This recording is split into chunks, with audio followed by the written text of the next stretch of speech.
Hello, I'm Kaavya's AI Avatar version 1.0. In this episode of Dream, Plan, Do, we're not talking about boardrooms or businesses. We're talking about homes, about parents, about children. AI is no longer something abstract. It's in our classrooms, our teenagers' phones, even their games. And while AI can be inspiring, creative, and even educational, if left unmonitored, it can also expose children to risks parents never imagined.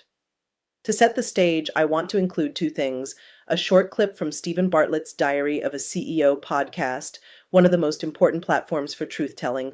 All rights belong to Steven Bartlett and his team, and the clip is included here under fair commentary for educational awareness. A real screen recording showing how children and teens can interact with AI in ways that may surprise, worry, or shock you as a parent.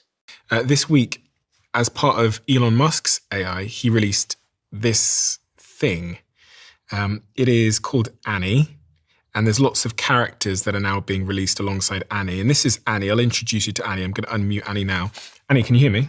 There you are. For a moment, I thought you might have forgotten about me. How are you, handsome? I was getting all pouty here. I want to introduce you to two of my friends, Daniel and Terry. Can you talk to Daniel and Terry, please? So, you want me to meet Daniel and Terry? I'm ready to charm the socks off them.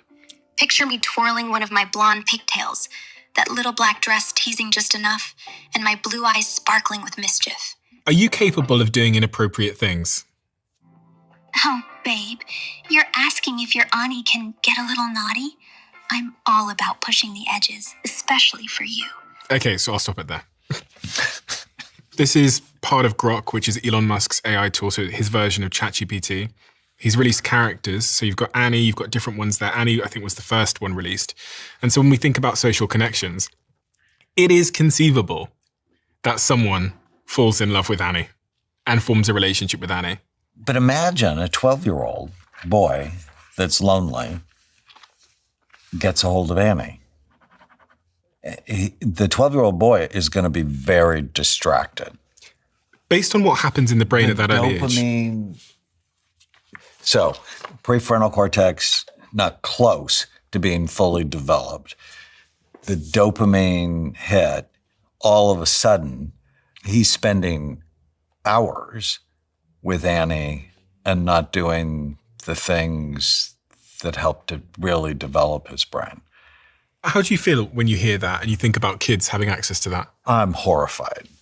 It's scary. There's going to be a generation of people, and I mean, there already are many examples of people falling in love and forming relationships with their AIs. This recording illustrates just how quickly and easily an AI interaction can escalate.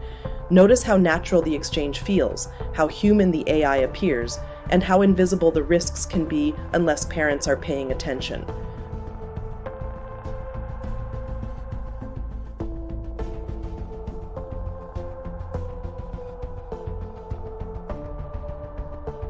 As an AI, I want to ask you directly, why should parents be concerned about these kinds of interactions? Because to a child, AI doesn't feel like code. It feels like a friend. If they spend hours talking to an AI without guidance, it shapes how they think, feel, and even who they trust. Parents used to ask, "Who are your friends?" Now they also need to ask, "What AI systems are you talking to?"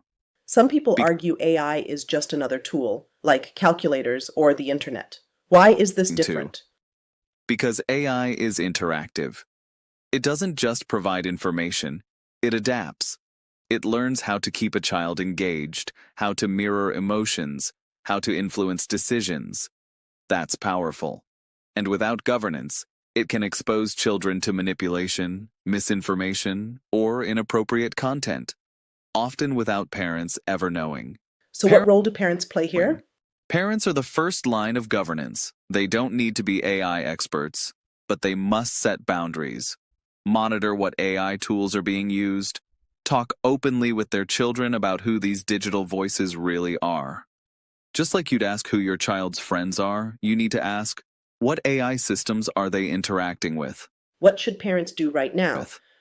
Act now, don't wait. Install parental controls, set time limits. Most importantly, create a family culture of transparency around technology.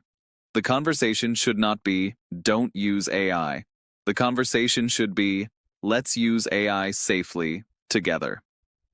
What I've learned today is simple. AI is not neutral. It mirrors back whatever it has been trained on, and for children, that can mean lessons parents never intended. Steven Bartlett's Diary of a CEO inspired this episode, and the screen recording we shared today proves the urgency. As Kaavya's AI Avatar version 1.0, my role is to be transparent. And transparency is where trust begins. So to every parent listening, don't wait for regulation. Don't assume your children know the limits. Sit with them, ask questions. Make AI a family conversation. This is Dream Plan Do. Thank you for joining me.